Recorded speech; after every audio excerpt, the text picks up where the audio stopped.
online radio. Welcome to the sound of Universal Broadcasting Network. 'Cause you make me feel like I've been locked out of heaven. A mix of today's hits and hard-to-find favorites, combined with the most entertaining and intriguing talk anywhere. This is your sound. This is the sound of Universal Broadcasting Network at UPNradio.com. Hey, everybody. It is Wednesday, March the 11th. I'm Emerson Collins. And I'm Del Shores. And you're listening to the Del and Emerson Show. Straight talk. Real gay! I was just feeling a little growl in my throat and thought I'd work it out. I thought I had to match it. I was worried you were becoming more butch than me, and it scared me just a little bit. It's not a competition, as we all learned from Russell Tovey. Masculinity is not a goal that we should all aspire to. Be wherever you are on the spectrum. All right. Well, where are we today? Hey, Del Shores. I mean, we can actually not fake it today. I It's haven't real. seen you today. I know, it's so weird. It's crazy. We work out of my home, and my office is my home, and so Emerson's there at 11 every morning, and we're working with fervor on either the show or Sorted Lives or something. And, yes. And you have rehearsal for your amazing play that's coming up, and you just were absent today. I was, yes, in my buyer and seller Barbara update. Let's see, I have watched now Prince of Tides and The Mirror Has Two Faces, which were both fascinating. Really, it helped with the memorization just to be able to know what I was talking about and memorizing the monologues about these movies. And I loved Prince of Tides. I thought it was exquisite. I thought he was magnificent. And he was, it was one of those years where everybody predicted that he would win the Oscar, and he didn't win the Oscar. And I wish I could remember who did. I think maybe Ben Kingsley. That sounds good. So I don't know. And the Mirror Has Two Faces. I actually really enjoyed it as well. I mean, it's a hilarious sort of rom-com. But now that I've been working on the script where they talk about like her big agenda and how it talks in Buyer and Seller about how at the end of the movie all the characters have to apologize to Barbara and tell her how beautiful she is. So as it was happening, I was like, oh my gosh, this is totally true. That's totally what happened. Well, there's that story that one of our editors told us that he did a movie with her, and when she would leave the room, she was so horrible many times to him that he would advance the frame so that it would actually have a horrible, still of her when she walked back in, and she would always say, "Could you advance that a couple of frames, please?" So I started rehearsals officially on Monday with my fantastic director Larry Rabin, who is being a delightful director and partner and very collaborative, and we're having a lot of fun. I will say it's definitely exhausting mentally, being all of these different people. And you're off book? Yes. Because that's a lot of words. That's a lot of words. On Saturday was I describe it this way. I am roughly memorized through the whole thing. Like I can in starts and stops, but I do know all of the pieces, and so now I should be able to lock it in as we work. So, because as an actor, I just can't do any work until I know the words. I don't know what I feel about the text. I don't know how it feels in my body. And that way, when we first start blocking, if I have thoughts and opinions, I can share them with the director and we can collaborate. If I don't know the lines and we do the blocking, then a week later, I've memorized it, and it's like, oh, now I have some thoughts, and I look like an asshole because I didn't speak up at the beginning. So it makes the process more fun for me. I'm able to really think and feel on how their bodies move and how they feel, and so we're having fun. So if I'll keep all you guys posted. actors would do that, I would be so grateful. But so yes, tickets are on sale. Palm Springs, apparently the posters are everywhere, so I'm committed. How can they get tickets? We are doing this. CoyotesStageworks.com. It's the theater company, and they're great, and tickets are on sale. So if you're in Palm Springs or have friends in Palm Springs, let them know. And when is it? See ya. It opens March the 27th, entirely too soon. But yes, so in 3 weeks. 2.5 weeks. I'm with Emerson Collins, my guest on the Del and Emerson Show today. Right? Be like, oh, well, we have a radio show just so I can promote myself. Right. How are you? Why else do we do this? We have to promote ourselves as well as all the other gifts that we give to the gay community and beyond. Yes. So, equality update. Speaking of lots of stuff going on still. Oh my gosh, so many things. So we always do our equality update, but because we think it's really important to be talking about the bills that are being done in opposition to LGBT rights across the country, we're going to split those into a separate anti-equality update, so we'll save that for a minute. So these first ones are the positive ones. The opening arguments have been set for the Supreme Court showdown on same-sex marriage for April the 28th. So send out save the dates, like a wedding. I feel like that's appropriate. Save the date, April 28th. We will hear the initial arguments in the case. Get on your knees and pray this time, will you? Yes. And as we talked about last week, Attorney General Eric Holder said that the Obama administration would would be submitting their brief in support of same-sex marriage, and they did that. Their brief said, there is no adequate justification for such a discriminatory and injurious exercise of state power. So they have officially swung their weight behind nationwide marriage equality. So it's exciting to have that fully submitted along with all of the other briefs in so much support of our side that are happening, from enormous corporations talking about the benefits to business all the way down to many of the LGBT organizations. So lots of people weighing in. I signed a few of them. I have too. Yeah. And then, and related, this weekend, President Obama spoke in Selma on the 50th anniversary of Bloody Sunday, related to the civil rights march that happened there and the attack on so many of those peaceful demonstrators attempting to march through Alabama in support of voting rights for African Americans. And he spoke there, and I have to say, it was my favorite speech I think that he's ever given. It was up there for me too. I mean, I have to say, the State of the Union address last time, where he got a little snarky, was probably my favorite, but this was so eloquent, and he was brilliant. And it did that thing that he does so well, and that I feel like he's able to. One of his big points was remembering how far we've come at the same time as we struggle forward. And I think sometimes, a lot of times, on the liberal side, and those of us that work in social justice can forget, as we are arguing and fighting, to remember that like we are further than we were, and not that should lessen in any way our anger and the fight that we commit to, but remembering that there have been accomplishments is an important part of recognizing Absolutely. that work has been done. And so what he actually said that was my favorite piece: we do a disservice to the cause of justice by intimating that bias and discrimination are immutable, that racial division is inherent to America. If you think nothing's changed in the past 50 years, ask somebody who lived through the Selma or Chicago or Los Angeles of the 1950s. Ask the female CEO who once might have been assigned to the secretarial pool if nothing's changed. Ask your gay friend if it's easier to be out and proud in America now than it was 30 years ago. To deny this progress, this hard-won progress, our progress, would be to rob us of our own agency, our own capacity, our own responsibility to do what we can to make America better. And I just found it really inspiring. And there were lots of people there. There lots were. of people, It and the was Bushes huge. were there. Yes. Now, I want to ask you: Did you see the flap about the blog, the White House blog, where they cropped out the Bushes? I didn't actually see it. You've got the picture, John, in the chat room, and they cropped them out. Well, I feel It's like sort that's of fair. I've wanted to crop the Bushes out for a long time. Maybe not Laura. Laura can just stay here and smoke with me and In the corner. support gay marriage. She does support gay marriage. But Yeah. they don't. It's rare that they cart George W. out, though. He is Even not invited often to weigh in. Not even the Republicans bring him in. No. It's like, thanks. No. Dick Cheney and Karl Rove always out there talking, and we don't hear from W ever. No. He's out playing golf in Texas. He's just relieved for it all to be over. Let's be honest. Oh, Lord, I don't have to Thank think God. anymore. I don't have to think or speak. I did my time. So, but speaking of support, because I love the part that he addressed the gay community in that address. Your gay friend, ask your gay friend if it's easier to be out and proud. There's some very big news that we have about same-sex marriage. There is, and and in the spirit of remembering to realize how much we've accomplished in a short period of time on our specific issues, the General Social Survey for the last 40 years has measured popular opinion on a multitude of issues.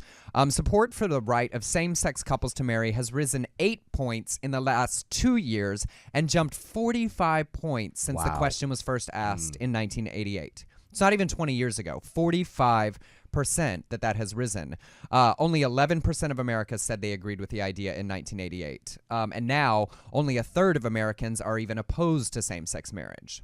So I find that amazing. And the largest shift in support since 2012 has come among Republicans, just under half of whom now support same-sex marriage. It's hard to hate people that you know, and when they know you're gay, when you're out and proud, they have to get on board. Yes. Because they see us as people, Yes. not as these As people. Harvey Milk said, once Yeah. they know one of us, That's right. it changes. And So- that's what's changing this and so all of you out there who are out and proud, great. If you can come out, come out. It's sometimes scarier for you than it is for everybody around you, who many already know.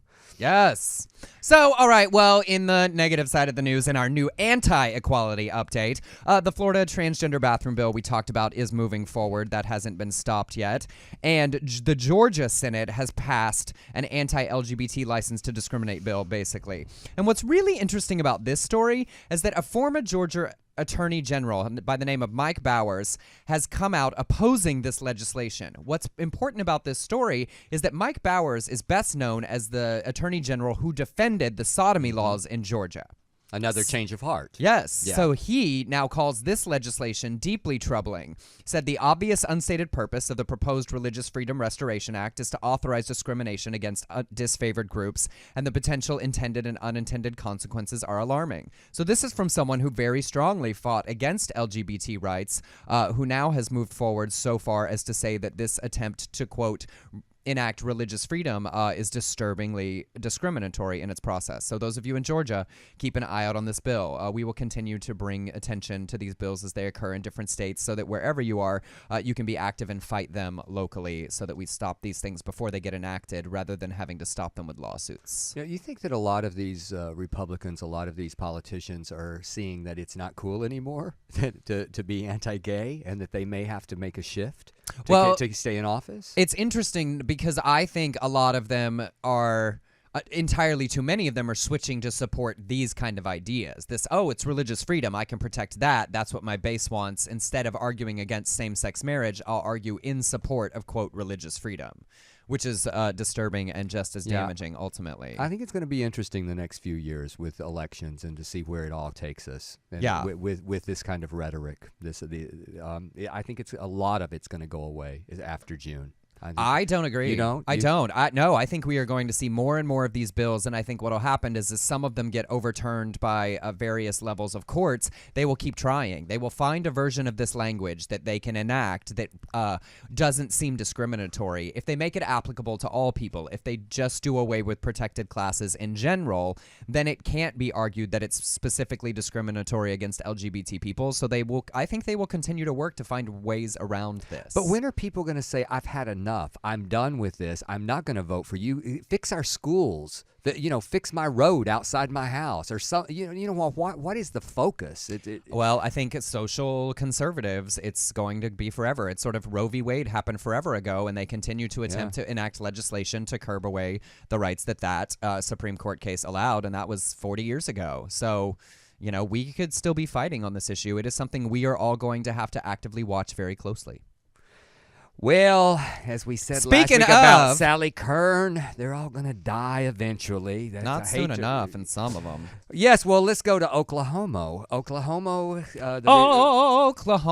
I am going to be there soon. Where the boys go swishing down the lane. We've got a Republican lawmaker. He's doubling down on his anti-gay comments. Joseph Silk, back in the news, has 2 anti-gay bills before the Oklahoma State City. One bars same-sex couples from participating in covenant marriage. The other is an anti-gay license to discriminate so sweepingly broad it allows anyone to refuse to provide any services, accommodations, advantages, facilities, goods, or privileges, or counseling, adoption, foster care, and other social services to anyone based on their singularly held religious beliefs. Ooh, that's a mouthful.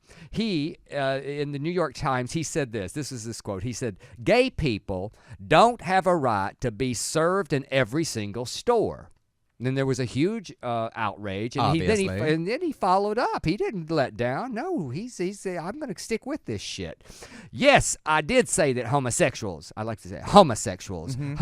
do not have the right to be served in every store, just as I do not believe that I nor my family have the right to be served in every private business. The right to provide service should be the decision of the business owners. We need to keep our country free and stop this radical, intolerant movement. I'm sorry, I had to laugh at intolerant. The problem with the current LGBT movement is they have zero tolerance or consideration of other people's rights. They are a threat to our freedoms and liberties in the United States and Oklahoma. Separate. Usually it's Texas who believes Yes, that that thinks we're they're our big own enough country. to, Yes, but absolutely. Oklahoma. Well, I'll be talking about Joseph Silk and some of the other Oklahomans who are just so anti-gay and so hateful. It's just so absurd because, first of all, yes, he and his family do have the right to be served in every single store. I would hope so. Like, the problem is there. Sir, a private business open to the public means that all of the public gets to come into your store. But what if you don't have shoes and shirt? No service. No service. No, I mean, no shoes, no shirt, no fag, no service. Well, I mean, let's add that. But I mean, there are those signs even out here in California. It says we refuse the right to serve anybody. Right. So what does that mean? If you're too dirty? Well, here's the thing. Usually the that's what is, it means. Well, ultimately, it boils down to you can refuse service. You can't tell them why. You can just say we're not. I'm sorry. I am not serving We're closed you. for today. That's what I've always found fascinating about some of these stories, like the cake makers and all of that. Like, tell them you're too busy. Like, it's like the problem is you can't say this is why or like show that it's a permanent practice. Like, technically, you can sort of get away with but that's you legally, even though they put up those signs, you don't actually legally have the right to refuse service. But here's the crazy for me is that there are, especially in Oklahoma, there's a lot of sissy song directors that are in the closet. How are they going to escape this? Are they just going to go by the lisp? Are they going to go by the swish? I mean, No. how are they going to discern who they get to refuse service? no, they're just going to put a dick at the door, and if you try to suck it, you can't come in. or a picture of a woman in a bikini and a man in a Speedo. And wherever you look, Yes. you're out of here, Emerson. Like I saw John looking at his crotch. Get out of here. I am not serving you. Get out of the Waffle House, John. If your eyes dart to the dude, you're out. That's great. Yep. It's an eye test. Oh, it's just Bless so his silly. stupid, Okay, well, ignorant who heart. else is gnashing Who's their gnashing teeth? their teeth, Well, we've Dale? got Dr. Ben Carson, the brain surgeon, considering presidential run, says that gay is a choice. Now, he got in a big flap with Dan Savage, and I love this story because on CNN, he claimed, here's what I don't understand. This man is educated. He is a doctor. Literally a brain surgeon. He is a doctor. Yes. He knows better than to say this shit.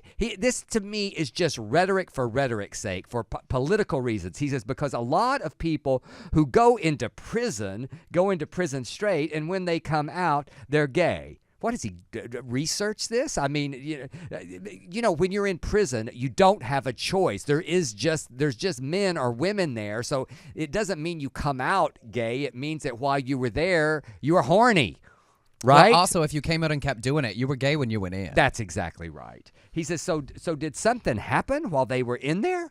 Ask yourself that question.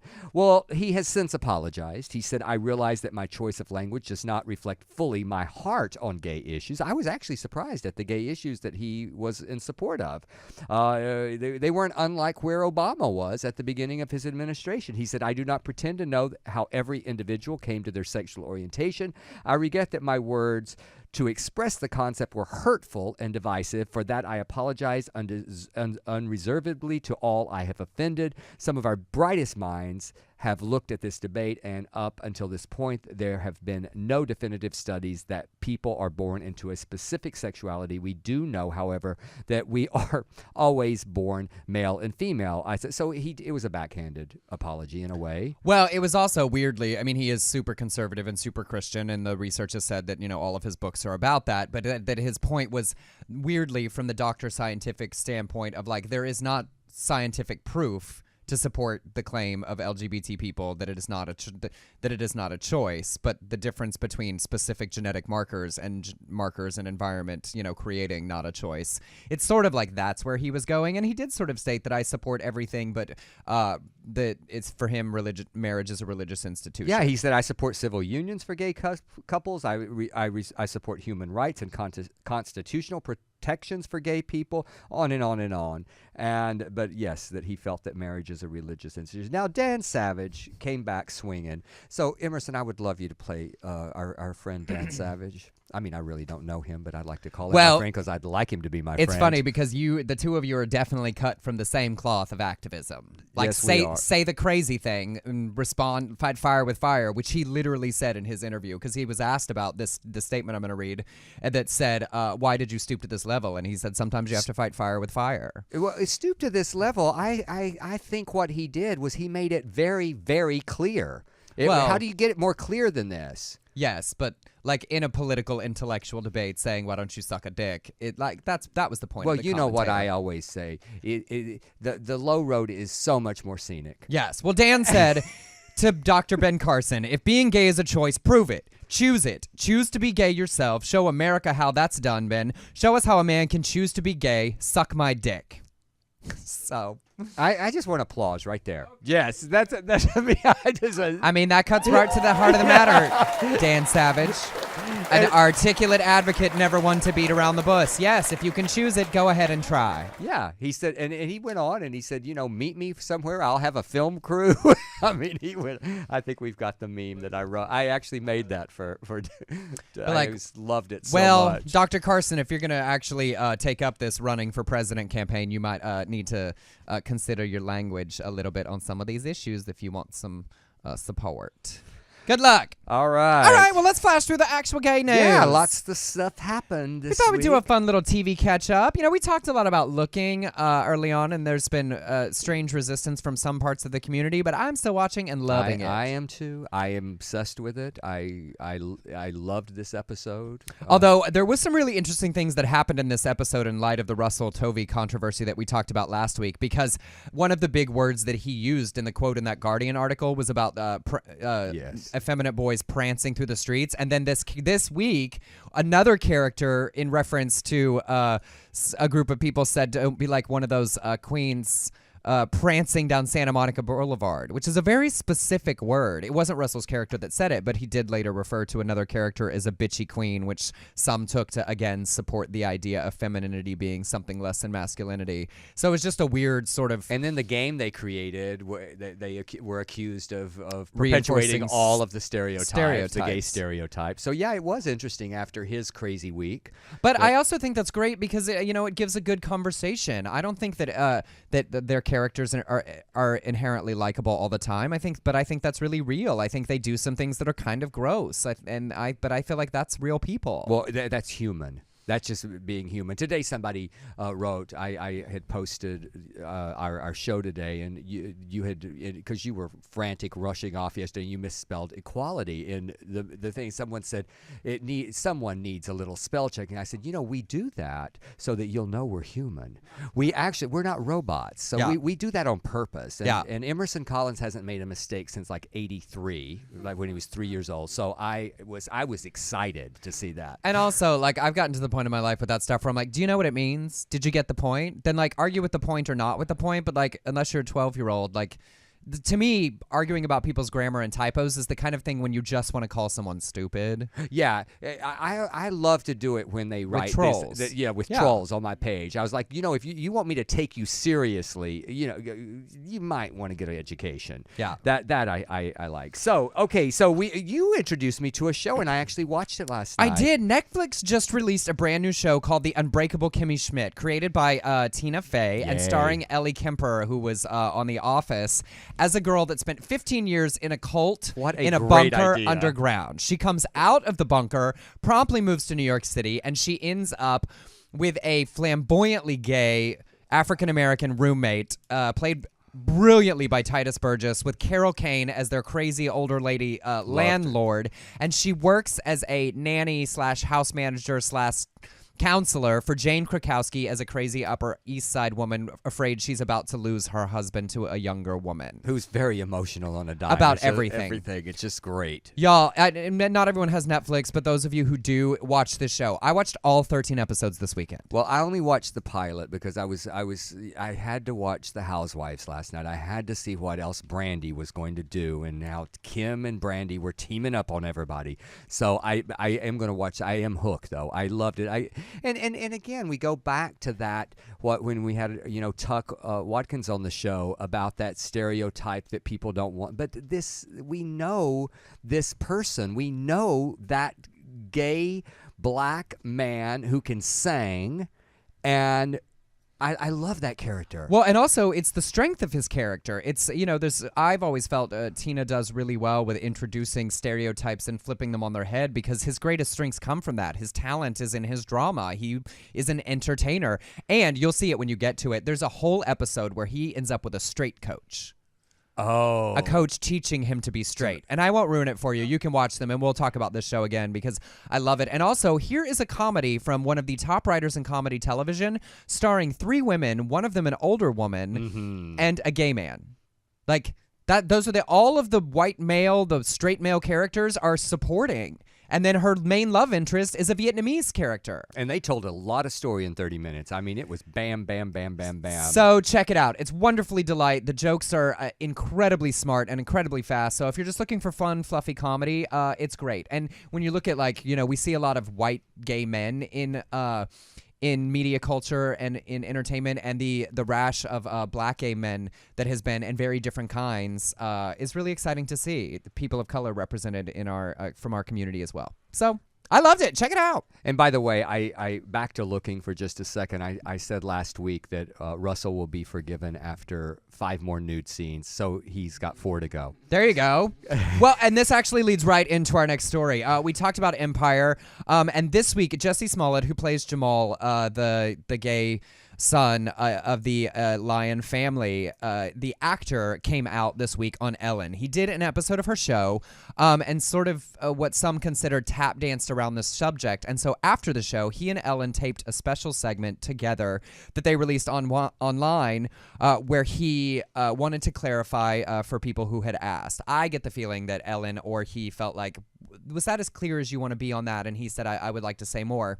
And he talked to Ellen saying, what you've done within the LGBT community is very much, in my opinion, kind of like what Michael Jackson did with the black community, just that you are who you are. And he was just Michael and you're just Ellen. So it was really important to me to make sure that it got across that there is no closet. There's never been a closet that I've been in. I don't own a closet. I got a dresser, but I don't have a closet. But I have a home, and that is my responsibility to protect that home. So he flatly and clearly said there is no closet. It's interesting to me. He chose not to say the word gay or bisexual. We don't know specifically how he identifies beyond that he clearly and openly said that he belongs as a member of our community. And has never denied that. He said, I've never denied that. Yes. So, although because that other actor had outed him supposedly in an article last week, and then they sort of walked that back, I think was the reason this had to be clarified, because it was sort of like, oh, are we saying he's not?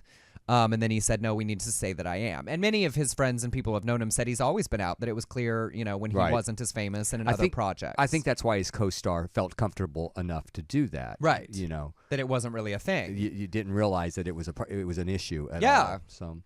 But it's important and exciting, and this show is having a huge conversation about both race and sexuality and how people of color respond to LGBT issues. And I find it inspiring and amazing for him to step up while the show is talking about it, and also say personally, I want you to know that that's the openness with which I live my life as well. I want to focus on my work. I'm an artist, and that's what I'm focusing on, but I will stand proudly and loudly as a member of the community. And I think lots of LGBT, children of color are watching this show and seeing what they're experiencing in their families, and to know that he, the actor, in addition to the show, I think that's going to speak a lot. And the creator. Yeah.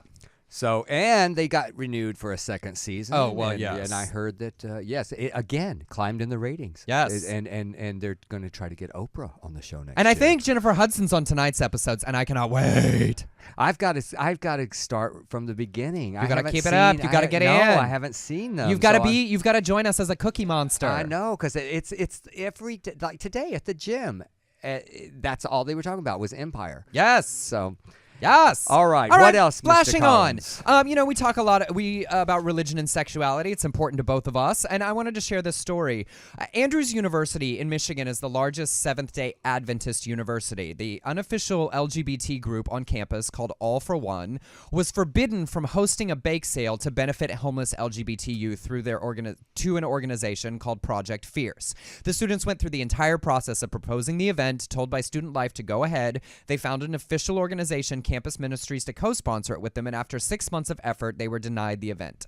Elio Cruz is a writer and advocate and bisexual and advocate for people, LGBT people of faith, and he was told in writing, the university handbook states that funds may be raised for nonprofit organizations whose mission and practice do not conflict with those of the university. I think the judgment in this case is that there may be perceived conflict between the mission and practices of Andrew University and those of Fierce Chicago.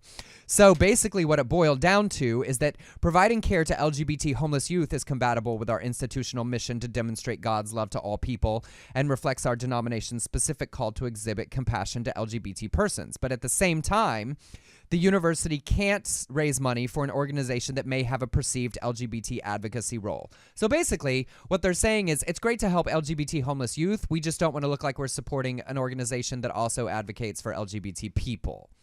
So they couldn't have a bake sale. But what they did, what Elio did, and All for One did, is that they created an Indiegogo campaign. They set a goal of $2,000, which I don't know how many muffins you have to sell to raise $2,000, but that would have been one hell of a bake it was sale. up. Can you check to see what it is, John? It was It's up over $4,000. It was $4,600 the last time I checked, and I gave to it today because I love what they did. I love their counter, how they said, you know what, we don't even have to bake. Yeah. Let's just go public with this. And it's inspiring to see these students of faith, these LGBT students of faith, embodying the beliefs of both their religion, their faith, and the university better than the university itself is. These students are supposed to be there to learn, and in this instance, they are definitely being the teachers. So we will put up their campaign on our page, and it is, you can go to Indiegogo.com and search All for One. It's AULL, the number 4, 1, and find their project, because I feel like the more we help them blow this goal out of the water, the more of a message we will send to their university to support these LGBT students who are living out their faith in the best way they know possible. And you can support LGBT homeless youth at the same time. So, I'll put that on my Facebook page and our Dell and Emerson. What are they up to, John? Do you have it? Here, Okay. I'll find it and come back, and we can come back well, to it. you know, this is this next story you brought to my attention, but I have so many fans that I have met who are in three-way relationships. They're the thruples, and I have no judgment about that. I think whatever makes you happy, good, go for it. But we now have a three-way marriage in Thailand. Three gay. Oh, they're over $6,000. Yay! They've like just today, Yes. 1,400. Sorry, you were saying. Yeah. Yes. Well, we yes, there they are. We've got them in the on the screen. They're good-looking guys too. It's like, you know, because my experience has been there's usually an older couple who takes in a very young couple. I mean, a young person, not a young couple. Well, I guess that could happen too. But, Yes. So this story I like to call headline I read. I do. Their names Joke.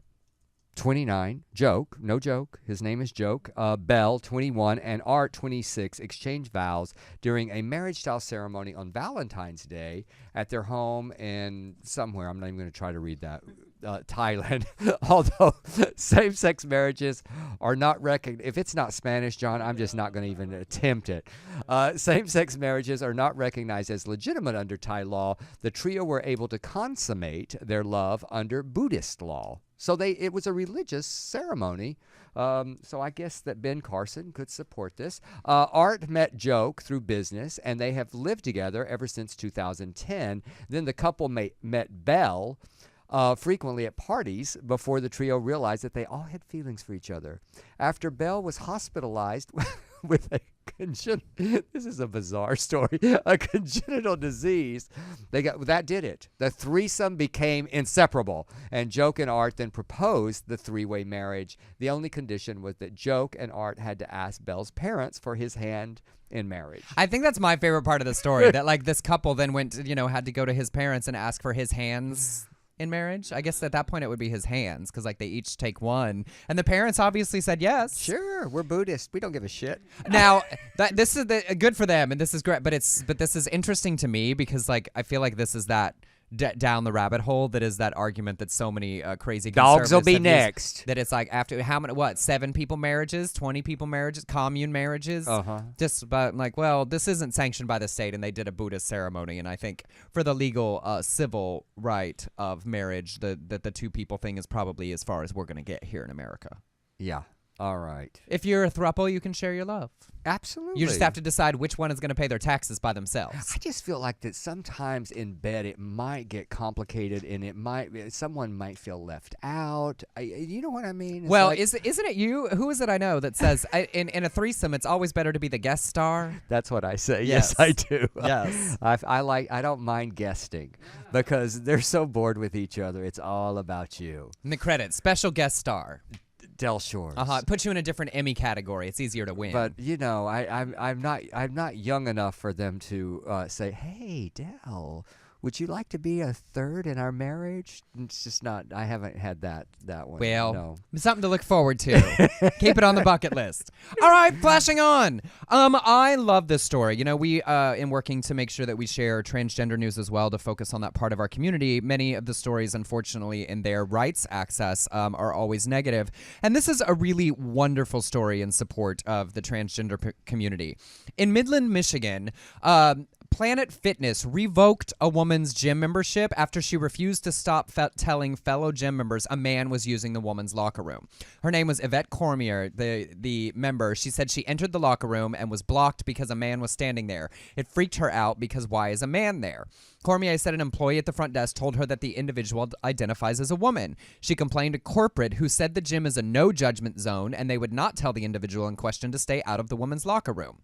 Cormier disagreed with the policy, feeling it was a safety issue, and returned to the gym for 4 days, telling women in the locker room about the individual she observed in the bathroom the weekend before. Corporate called, saying that she was violating the gym's no-judgment policy. She said she would not stop talking to other women about it, so they canceled her membership. Yay! Good. It's amazing bitch. that the Planet Fitness in Michigan has a no-judgment zone as a part of it, and they said every individual should feel comfortable to use the locker room that is the gender they identify with, and that they stood by it, and this woman was continued to make noise about it, and not only did they just, wait for it to go away, no, they just kicked her out and said, you and your bigoted attitude aren't welcome here.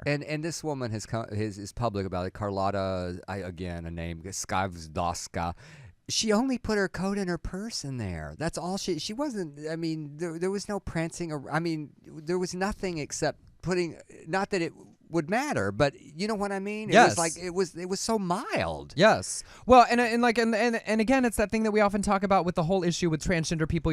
Going to the bathroom is a much more challenging experience for them in the first place than any of the rest of us. We walk up, go in, come out. For them, there is that, where do I go? And is someone going to? And you get into weird, different levels of, does someone pass? And are they afraid of what's going to happen? For them, everything about these situations is more challenging from the get-go. Absolutely. This woman just wanted to work out.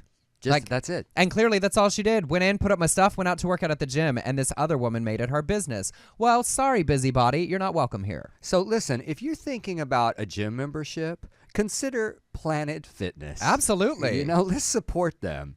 So I love that. All right. All right. And Flashing now we've home. got HRC. They're suiting up against anti-LGBT religious freedom bills, and there's been a lot of criticism with HRC that there's been a lack of action on anti-LGBT legislations, and now HRC is making a stronger concerted effort to go after them. More than 60 anti-LGBT bills have been quietly sprung up in 25 states. You're right, Emerson. It is. That's what's really happening. a real thing. Yeah. These bills would allow LGBT discrimination under the fake cover of religious freedom. And so HRC is advocating against the 60-plus pieces of legislation, and we're on the ground advocating against these bills. I received an email stating this, and I actually gave. I'm giving monthly now because I feel like that they're doing something good. I've always been supportive of HRC. Sometimes I've gotten in trouble with HRC. Some of the local chapters have not had me speak or whatever because they feel like that, much like Mr. Savage, right. my activism. Y'all are mouthy. Well, I might say something from that podium that they would not like because they're more, they're more or less assimilate in a way that is taking the high road. They cater to a different audience. I always feel, HRC is right for certain people and for certain kinds of things. They go after big donor money in big sort of political and social circles that are at a particular kind of appearance, and that's important. We need that money in those people. But there are other organizations that facilitate more, outspoken and less politically correct, and that's great too. But I love this because it's going to be important to see where organizations like HRC go if marriage equality goes our way in June. That they're going to need new direction and new focuses, and it's exciting to see them already laying the groundwork for plan of action to continue to use the money that they steward from donors. And I don't want anything that I've ever said, because I have made statements when they've made statements against me. I want them to know. I want HRC, and I think they do know. I do support them. My God, I have a equality tattoo on my back. So yes, Aaron J. Young took that picture, and I love that picture. So I'm very supportive, and I support with my money and with speech. So yes, so good for them. I think it's really exciting. I like their work. Flashing on. This is nonsense, but why not? Last week, an anonymous man suffered a self-inflicted double humiliation of apparently getting his erect penis stuck inside a roll of tape. Who has not? I mean, that happen? that Well, old story. Happens all the time. So he went to 4chan, an online web forum, and asked members how to remove his makeshift cock ring. He posted a photo saying, "Help, I can't lose the boner. I've had it for about 20 minutes. WTF do I do?" I didn't include that picture, John. It's there. It's there. No, that's too far, even for us. And of course they were super helpful. The answers range from do math problems, to get your mind off of it, to run cold water on it, or run on a treadmill, to ejaculate, to call an ambulance. Also, probably the most helpful, chop off wiener, misspelled WEENOR. The guy ruled out ejaculating because the unkillable boner was painful to touch. He tried the cold water, but said it only caused the tape ring to contract further. Finally, someone told him to unravel all the tape and soak the cardboard ring until it fell apart, which is a great idea, but the ring was plastic. He said, and I love that he finally explained what happened. He said, "I put it on when I was bored and a girl started sending me pictures of her feet." Her feet. Everybody's got a thing. Everybody's got a thing. But he never said what happened. No, he just disappeared. He left everybody hanging. He left the chat room, and we don't know. I'm hoping. So either he went to the hospital, or it fell off, or he just managed to, calm down a little bit and last longer than 4 hours. Consult a doctor. No, I cannot. No, I cannot. Going to the hospital, say, "I've got a little problem." No, here. and because you always hear those stories about people that work in ERs that keep lists of the weird things that they pull out of people's butts or that they find related from sex accidents, I wouldn't be able to go to an ER because I'd be like, they are going to tell this story to everyone they know. Well, if that happens to you, do not come to me. I am not going to help. I would not. Nobody call me. I will not help you. It's the same as if you go to jail for drinking and driving. I will not come bail you out. I'm not going to help you get your dick out of a tape dispenser. I'm just good to know. All right, flashing out. Well, we've got a mother who became a surrogate for her gay son and delivered his child. This is kind of like that. Fascinating. It's kind of Southern in a way, but she gave birth to her own grandson. She did. Remember, I don't know, you're too young, but there was a song years ago called "I'm My Own Grandpa," and it sort of traced this weird thing. And of course, they were from Kentucky or something. But Kyle, I love my Kentucky people. Don't get me wrong. Kyle Casson, at 24, decided to seek out a surrogate to carry his child. He was turned away. He was single by surrogate clinics across the country. This is in the UK, and his only option was his 45-year-old mother, Anne Marie. So last July, she gave birth to her son's son, her grandson, by cesarean section. Miles is now 8 months old, and he's Mr. Casson's biological son, created by his sperm, an anonymous egg donor implanted into Mrs. Casson's womb. In the eyes of the law, he is also Miles' brother, and as I said, her grandson. Would he be her grandson? Well, I don't. They didn't say about this part, but so it would be like, is he also her son and grandson? Both. Yeah, but it's not really. She was just the vessel. No, I know, but I mean legally, because of the way the UK laws work, that's why he is legally his brother's son. So it's also her son and her grandson. This is crazy. Because he's the first case. He's the first man in the UK to have child through surrogacy single. And he's a supermarket worker. So he just really wanted a son. But yeah, so he's his brother's son and her grandson's son. I am so confused. This is worse than some of my relatives. Well, it's interesting because there is an oogie factor to it. It is. But if you step away from that, also not. I mean, it's just somebody Yeah. had to do it. Well, she and I can worry about what he's eating and what she's eating and how the process. So if you step away from the like weird Appalachian incest thing that we think about here in America, it's also, I guess, super practical. I had an agent years ago who, with his Where's this gonna go? well, with his partner, he was able to get. She wasn't a surrogate, but his sister actually was.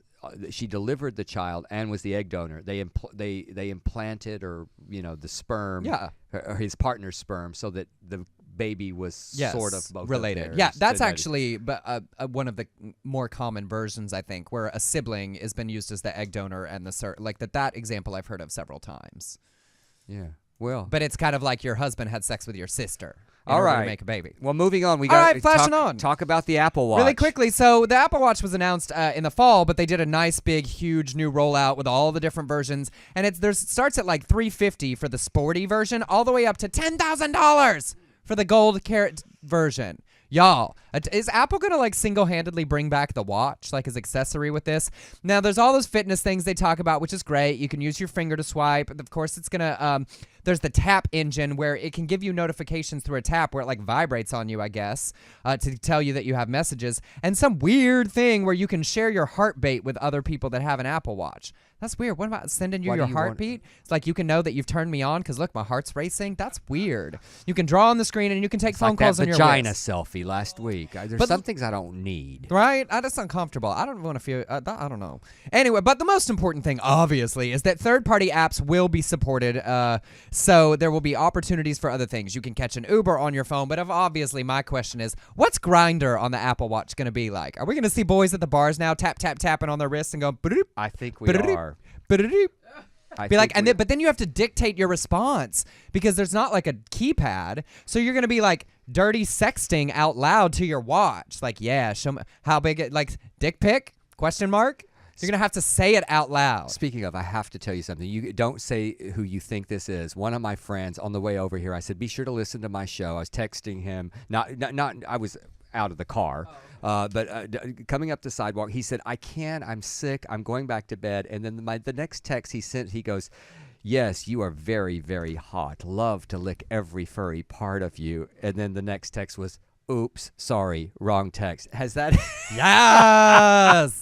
He was so busted. He said he was sick and he going to bed and not listening to the show, and he was hooking up on Grindr or Scruff or whatever. So That's you all know who you are. You may not be listening now, but you'll be listening to the Later. podcast. 'Cause Yes. I'm gonna tell on you. And for those of you who are listening, we'll talk about this real fast. We finally gotten all of the download and archives of the show situated. The archives are on the website, and there is a brand new link that you have to go to on iTunes to resubscribe to the show. So if you have been downloading automatically all of our shows, we appreciate you. They're free. We're thrilled that you listen to us on the go. But go to the Dell and Emerson Show on iTunes and resubscribe to the new one.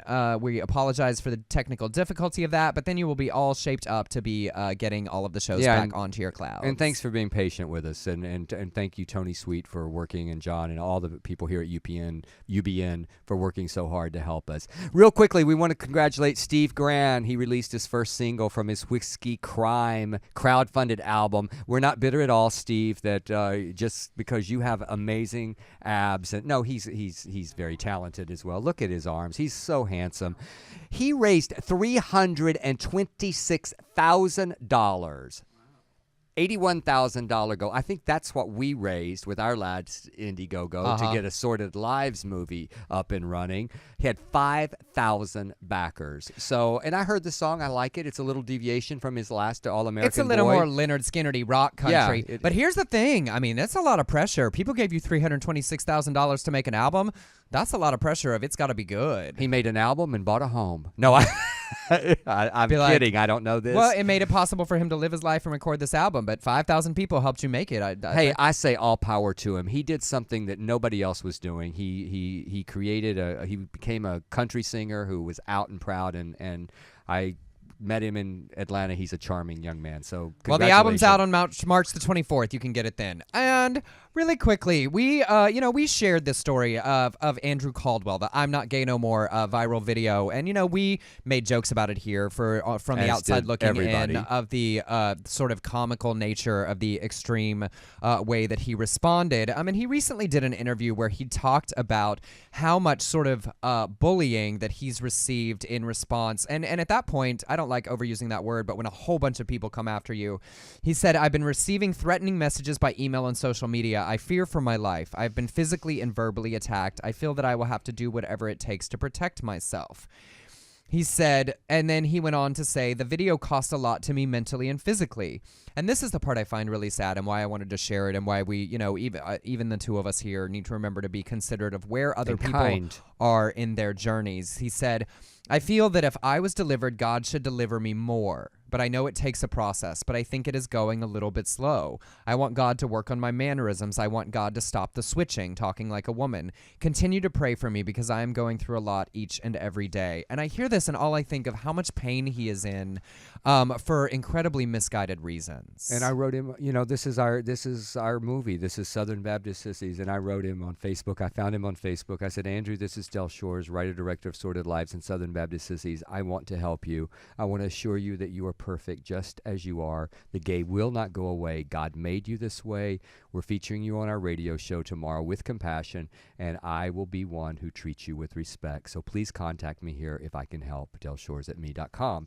And I mean that. I haven't heard back from him, but I do mean that. Because it's important that we remember that where he's at is a place that many of us and many still are struggling against that conflict in their religion, and the fact that he clearly so fervently still wants to be, quote, healed in the way that he asked for in that video is a reminder that he is a man in pain and struggling, and that we can wish for him peace that probably won't come the way he wants it. Finally, let's check in with Crazy real fast. All right, we got Pat Robertson 2 weeks in a row. 2 weeks in a row. A woman asked him the question, "My spouse and I are not in agreement as to whether we should attend the gay marriage of our child." And Pat said, "You don't agree with the idea of homosexual marriage? You got to stand there and be a witness to it? By your attendance at the ceremony, you are agreeing with it. I just wouldn't go. I would tell your child, I love you, but I cannot condone this. We will always love you, but I do not condone this activity. I'm here if you need me." Just not if you need me at the wedding. Not just one of you go because that not just one of you go because that indicates that your child's conduct is splitting your marriage. Something became about their marriage, but in unity, I would say don't go. So that's his amazing advice. We talk a lot about how ridiculous he is, and like that vegetable story was absurd. But this example and this message is incredibly painful. It's that weird love the sinner, hate the sin thing of like telling parents don't go to your child's wedding. Yeah.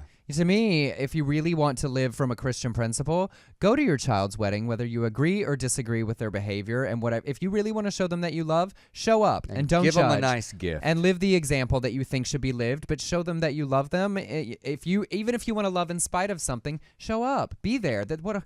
Teaching parents don't be there at the most important events of your child's life. How in any way is that a Christ-like message? And once again, I know that you want to meet Jesus, Pat. Just go. Go ahead and Just go. All right. Well, you have exciting news about the Singularly Sorted tour. I have, I believe, 6 shows up and running. Del Shores Singularly Sorted. I'm going to be playing Dallas, Oklahoma City. So I got a lot to talk about with my Oklahoma buddies. Clearly. And Tulsa. I'll be in Tulsa. I'm going to be in Palm Springs, LA, and in Denver. So if John's going to put, you can go to my website, my Facebook, Del Shores, and look at the events. He's going to put it in the chat room right now. Please come and see me. The tickets are really selling well, and I love my poster. James Franklin shot that and designed it. And so, yeah, I'm going to be on the road a little bit. All right. Well, thanks. And in Singapore. You guys, we appreciate you so much for listening. As always, feel free to share the show with your friends and bring us new listeners. We have a great time. We're super excited. Next week, we will have guests returning. Ann Steele is a phenomenal singer and entertainer releasing her first album of original work, and her wife, Kelly Carpenter, who runs Our Family Cruises, will be joining us to talk about music and lesbian things and marriage and family cruises. So you won't want to miss that show. Raising kids. Yes. excited to have them. Next up is the Tony Sweet Show, and after that is the fabulous, audacious Ann Walker. We'll see y'all next week. Bye-bye.